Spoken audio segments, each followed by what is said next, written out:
सावन का आखिरी सोमवार हो, शायद यही लास्ट वाला है, सावन का आखिरी सोमवार हो, जो लोटा जल का लेकर जा रहे हो उसमें थोड़ा सा इत्र, अगर इत्र नहीं हो तो गुलाब की पंखड़ी, पंखड़ी नहीं हो तो कोई फूल की पत्ती उस जल में बाबा को समर्पित, इत्र हो तो ज्यादा अच्छा। आखिरी सोमवार को या सावन महीने का आखिरी दिन आप शिव को जब 2 लोटा जल चढ़ाएं तो उसमें इत्र का भाव रखकर, कामना कर कर, त्र्यंबकेश्वर बाबा का स्मरण कर कर और महामृत्युंजय मंत्र को जपते हुए। कौन सा मंत्र? ये वेद का बड़ा सुंदर मंत्र है, इसको चिल्लाकर नहीं बोला जाता, भीतर महामृत्युंजय मंत्र का स्मरण करते हैं। और अगर महामृत्युंजय मंत्र याद नहीं हो तो पंचाक्षर मंत्र नमः शिवाय, पंचाक्षर का स्मरण नहीं रहे तो षडाक्षर ओम नमः शिवाय, षडाक्षर का स्मरण नहीं हो तो श्री शिवाय नमस्तुभ्यम। आपसे निवेदन है, अशोक सुंदरी वाली जगह पर अगर आप समर्पित कर देते हैं, फिर आप जिस भी चीज के लिए अप्लाई करें, मेरा देवाधिदेव महादेव आपका हाथ पकड़कर खींचकर आगे बढ़ा ही दे। मेहनत करना, कर्म पूरा करना, पढ़ाई अच्छी करना और पढ़ाई के साथ में विद्या अध्ययन करने के साथ में अच्छी मेहनत के साथ में देसी गाय का दूध भगवान शंकर को समर्पित करना, भगवान शंकर को समर्पित करना, देसी गाय का दूध धीरे धीरे धीरे धीरे समर्पित करना, भावों के साथ आप समर्पित करें। देसी गाय का दूध एक एक बूंद समर्पित करिए, धीरे धीरे समर्पित करें। और देसी गाय का दूध जब धीरे धीरे समर्पित करें, बड़े रास्ते से आनंद से धीरे धीरे जब आप समर्पित करेंगे, बेलपत्री वही दूध में सनी हुई बेलपत्र, अशोक डंडी का भाग शिवलिंग की ओर नहीं होना चाहिए, उस समय पर डंडी का भाग जहां से पानी बहकर जाता है अशोक सुंदरी की ओर से, वहां पर होना चाहिए। कार्य में सफलता मिलती ही है। शिव तत्व को धारण कर। सोमवार की अष्टमी का मतलब आपको इंदौर की कथा में बताया था, जिस दिन शंकर और पार्वती के मिलन का दिवस हो, और केवल एक माता पार्वती के अकेले मिलन का नहीं, 64 योगनियां तक भगवान शंकर से मिलने के लिए आती है। पीला चंदन लगाना है। कितना लगाना है? बीच वाला जो पत्ता है उस पर पीला चंदन। जब आपको लगे कि मेरा जीवन बहुत कष्टमय है, अब ये रोग, अब ये कष्ट दूर ही नहीं हो रहा, अब ये आए दिन तकलीफ पर तकलीफ बढ़ती जा रही है, आए दिन रोग बीमारी, पैसा घर में बच नहीं रहा, बहुत कष्टमय जीवन है, इसमें लगाओ पीला चंदन बेलपत्री की बीज पत्ती पर। महाराज, और बीज पत्ती पर जब चंदन लग जाए, लगने के बाद में ये दोनों पत्ती पर लाल चंदन लगा लीजिए। इन दोनों पत्ती के बीच में जो डंडी का भाग होता है, आपको कहा था, आपको स्मरण में होगा शायद, हमने जब बेलपत्री की महत्वता बताई थी तो उस बेलपत्री की महत्वता में कहा था ब्रह्मा विष्णु महेश ये 3 हैं, बोला था। बीच में ये बड़ी पत्ती से लेकर जो 2 पत्तियां होती हैं, इनके बीच में जो जगह बचती है, इसमें मां पार्वती के 64 योगनियां, मां पार्वती अपनी पूर्ण सिद्धि के साथ में जितनी भी देवी के स्वरूप हैं, वो माता 64 योगनियां देवी के स्वरूप में यहां पर विराजमान होती हैं। 2 पत्ती के नीचे से जो डंडी होती है नीचे तक, ये पूरी डंडी में 33 कोटि देवी देवताओं विराजमान होते हैं इस पूरी डंडी के अंदर। तो ये बीच वाली पत्ती है, ये जो बीच वाली पत्ती का जो भाग होता है, इस पत्ती के भाग में शहद का प्रयोग कर कर, यहां पीला चंदन, लाल चंदन, लाल चंदन, शहद का प्रयोग कर कर, इसी तरह से पकड़कर ये बेलपत्री की जो डंडी है वो अशोक सुंदरी पर जब आप समर्पित करें तो जहां से जल बहता है उस ओर पर इस पत्ती को चढ़ाकर केवल आपके हृदय की बात कहकर देवाधिदेव महादेव से कोई भी शिव जी का मंत्र पंचाक्षर नमः शिवाय, षडाक्षर ओम नमः शिवाय, श्री शिवाय नमस्तुभ्यम, या महामृत्युंजय मंत्र, जो शिव का मंत्र हो आपके पास में, उसको बोलते हुए देवाधिदेव महादेव को धीरे धीरे जल की धार चढ़ाना प्रारंभ करो।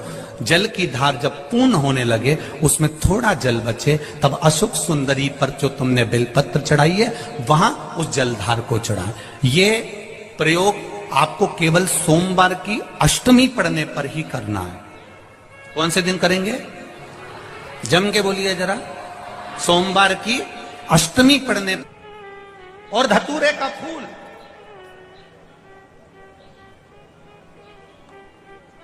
कांटे वाला धतूरा, और उसमें लगने वाला एक पुष्प। आस्था चैनल पर आप लोग देख रहे होंगे धतूरे के फूल का दर्शन।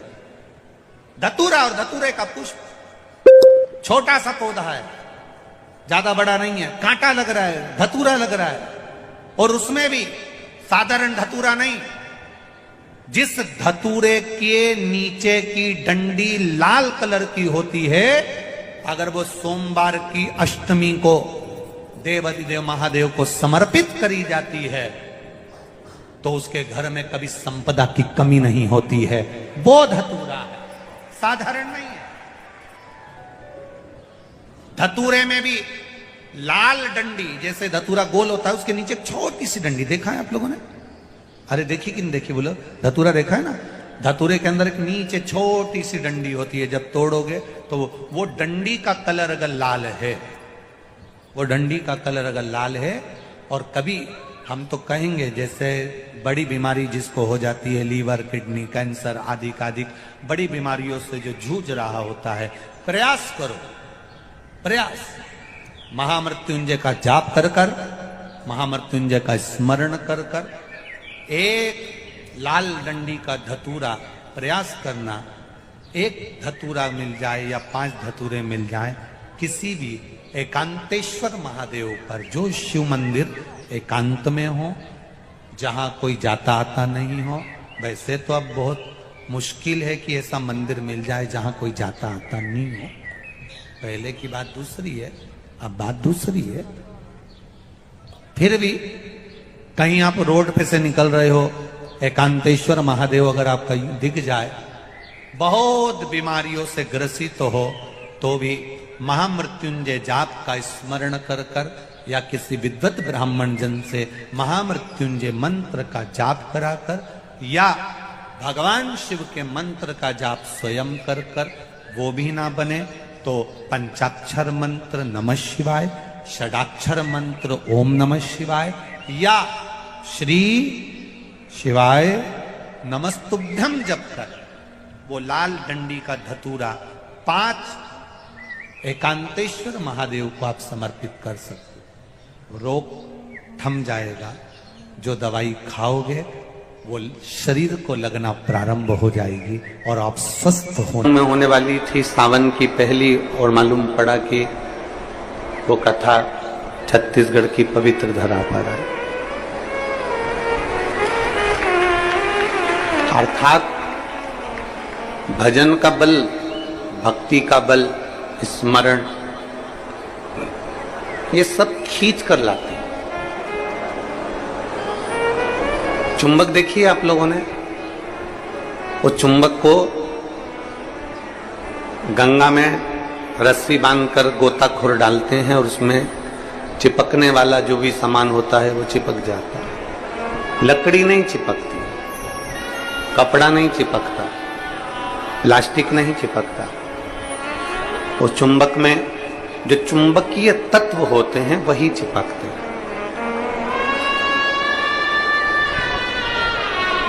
हम तो ये मानते हैं कि सावन के महीने में भी भोलेनाथ एक, जैसे लोग गंगा जी में चुंबक फेंकते हैं और उसमें जो चिपक गया वो चिपक गया, उसी तरह भोलेनाथ भी सावन के महीने में शिव महापुराण रूपी चुंबक को डालकर हिलाते रहते हैं। किसके भाग्य में है और कितने लोग चिपक सकते हैं ये उसी को मालूम है।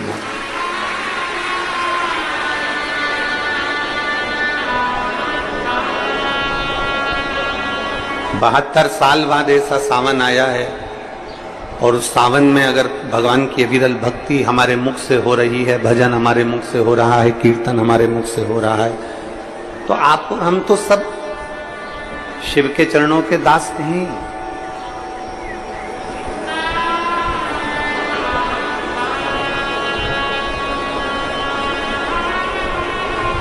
कहते हैं, शिव महापुराण की कथा कहती है, नौकरी ऐसी होना चाहिए, सर्विस ऐसी होना चाहिए जहां जाने का मन करे। ऑफिस में तुम बैठते हो और दिन भर क्लेश मचे, फाइल तुम पढ़ते हो और फाइल उठाते से ही तुम्हारे को मानसिक टेंशन आ जाए, जरा जरा सी बात में चिंता खड़ी हो जाए, तो वो ऑफिस जाने का मन नहीं करता, नौकरी पर जाने का मन नहीं करता।